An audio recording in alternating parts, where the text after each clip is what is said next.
ഇന്നത്തെ ഈ തെരഞ്ഞെടുപ്പ് പ്രക്രിയയിൽ ആകെ ഏർപ്പെട്ടിട്ടുള്ളത്. എന്തായാലും അവരെല്ലാം സജ്ജമായി കഴിഞ്ഞിരിക്കുകയാണ്. സ്ട്രോങ് റൂമുകൾ തുറക്കാനുള്ള കാത്തിരിപ്പാണ്. ഇടയ്ക്ക് ചില വിവാദങ്ങൾ ഉണ്ടായിരുന്നു. സ്ട്രോങ് റൂമുകൾ ഇന്നിപ്പോ നമ്മൾ കാത്തിരുന്ന ഡി ഡേ ആണ്, ഡിസിഷൻ മേക്കിംഗ് ഡേ ആണ്. ഈ ദിവസത്തിൽ 140 മണ്ഡലങ്ങളുടെ ഫലം എന്തായിരിക്കും, ആദ്യ സൂചനകൾ എന്തായിരിക്കും, എല്ലാം വ്യക്തമായി ന്യൂസ് 18ന്റെ ഈ സ്ക്രീനിൽ, മാജിക് സ്ക്രീനിൽ കാണാൻ കഴിയുന്നല്ലേ.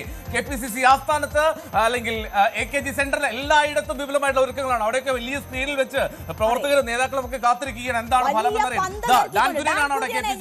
ആസ്ഥാനത്തുള്ളത് അല്ലേ. ഓക്കെ, അപ്പൊ നമുക്ക് എന്താണെങ്കിലും ഡാനിലേക്ക് തന്നെ പോകാൻ തോന്നുന്നു. ആദ്യം ഡാൻ, അപ്പൊ ഗുഡ് മോർണിംഗ്. അപ്പോൾ നമ്മൾ കാത്തിരുന്ന ദിവസമാണ്, ഇന്നാണ് ഡിസിഷൻ മേക്കിംഗ് ദിനം, ഡി ഡേ അല്ലേ. അപ്പോൾ എന്താണ് UDFന്റെ പ്രതീക്ഷകൾ? അതെ, ഇന്ദിരാഭവനിൽ ഉറ്റുനോക്കുകയാണ് എല്ലാവരും. കുറച്ചുപേര് മരാർജി ഭവനിലേക്ക് നോക്കുന്നുണ്ട് കേട്ടോ. പന്തലൊരുങ്ങിയിട്ടുണ്ട്, ലഡു ഒരുങ്ങിയിട്ടുണ്ട്, പാൽപ്പായസം വരെ ഓർഡർ കൊടുത്തിരിക്കുകയാണ്. ഇന്നലെ മണക്കാട് സുരേഷ് അക്കാര്യങ്ങൾ നമ്മളോട് തന്നെ പറഞ്ഞിട്ടുള്ളതാണ്. എന്താണ് ഈ നേരം പുലരുമ്പോഴുള്ള ഇന്ദിരാഭവനിലെ കാഴ്ചകൾ?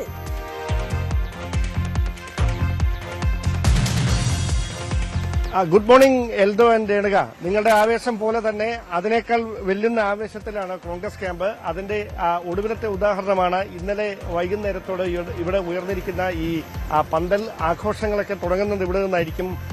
കഴിഞ്ഞ ദിവസങ്ങളിൽ എക്സിറ്റ് പോളിന്റെ ഫലം വന്നത് മുതൽ തന്നെ കോൺഗ്രസ് ക്യാമ്പിന്റെ ആത്മവിശ്വാസം അതങ്ങ് പാരമ്യത്തിലേക്ക് എത്തുന്ന കാഴ്ചയാണ് കണ്ടത്.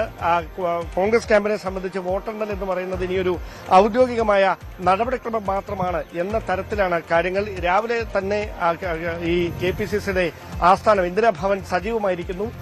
വിവിധ മേഖലകളിൽ നിന്നുള്ള നേതാക്കൾ, പ്രവർത്തകരൊക്കെ ഇവിടേക്ക് എത്തിക്കൊണ്ടിരിക്കുന്നു. ഇതാണ് കാഴ്ച. അതായത് പ്രധാനപ്പെട്ട നേതാക്കളെല്ലാം AICCയുടെ സംഘടനാകാര്യ general secretary KC Venugopal, Deepadas Munshi, Ramesh Chennithala, തെരഞ്ഞെടുപ്പ് പ്രചാരണ സമിതി അധ്യക്ഷനായ രമേശ് ചെന്നിത്തല ഉൾപ്പെടെയുള്ള എല്ലാ മുതിർന്ന നേതാക്കളും KPCC ആസ്ഥാനത്ത് വെച്ചായിരിക്കും ഈ വോട്ടെണ്ണൽ തത്സമയം കാണുക. അതിനുള്ള വിപുലമായ സജ്ജീകരണങ്ങൾ അകത്ത് റെഡിയായിട്ടുണ്ട്. അതുകൊണ്ട് തന്നെയാണ് ഓഫീസിലേക്ക് നേതാക്കളുമായി ബന്ധപ്പെട്ട അല്ലെങ്കിൽ KPCC ഓഫീസുമായി ബന്ധപ്പെട്ട ആളുകളൊക്കെ അതിരാവിലെ തന്നെ എത്തി ആ പ്രവർത്തനങ്ങളൊക്കെ ഏകോപിപ്പിച്ചുകൊണ്ടിരിക്കുന്നത്. വലിയ ആവേശത്തിലാണ് കോൺഗ്രസ് ക്യാമ്പ്. എങ്ങനെയാണ് പ്രതീക്ഷകൾ ഈ അവസാന നിമിഷം? ഉറപ്പായി കോൺഗ്രസ് ജയിക്കും. UDF അധികാരത്തിൽ വരും. വൻ ഭൂരിപക്ഷത്തിൽ 100-ൽ കൂടുതൽ വോട്ടിന്റെ MLA-മാരുടെ ഭൂരിപക്ഷത്തിൽ കോൺഗ്രസ് അധികാരത്തിൽ വരും.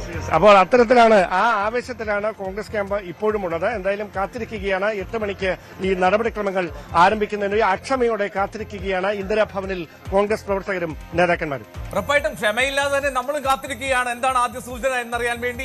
എന്തായാലും മറ്റു സംസ്ഥാനങ്ങളിലുള്ള വിഷ്വൽസ് ഒക്കെ വന്നുകൊണ്ടിരിക്കുന്നല്ലേ, പലയിടത്തുള്ള ദൃശ്യങ്ങൾ കാട്ടുകയാണ്. നമ്മൾ കാണിച്ചതല്ലേ, കരുത്ത് കാട്ടുമോ BJP, തിരിച്ചു വരുമ്പോ UDF, അല്ലെങ്കിൽ ഭരണത്തോടുണ്ടാകുമോ LDF ദിവസം എന്നറിയാനാണ് നമ്മൾ കാത്തിരിക്കുന്നത്. അത് മുഖ്യമന്ത്രി പിണറായി വിജയന്റെ തുടർ ഭരണത്തിന്റെ ദിവസമാണോ അതോ UDFന്റെ തിരിച്ചുവരവിന്റെ ദിവസമാണോ? UDFൽ ഒരൊറ്റയാളെ എടുത്ത് പറയാൻ പറ്റാത്തതുകൊണ്ടാണ് കേട്ടോ. എങ്കിൽ പോലും UDFന്റെ തിരിച്ചുവരവിന്റെ ദിവസമാണോ, അത് VD സതീശന്റെ ദിവസമാണോ, രമേശ് ചെന്നിത്തലയുടെ ദിവസമാണോ, KC വേണുഗോപാലിന്റെ ദിവസമാണോ എന്ന് നമ്മൾ കാത്തിരിക്കുകയാണ്. NDA ഏറ്റവും കരുത്ത് തെളിയിക്കുമെന്ന് അവർ പ്രതീക്ഷിക്കുന്ന തെരഞ്ഞെടുപ്പാണ്. NDA വീണ്ടും അക്കൗണ്ട് തുറക്കുമോ? കൂടുതൽ വാർത്തകൾക്ക് news 18 Keralam YouTube channel subscribe ചെയ്യുക.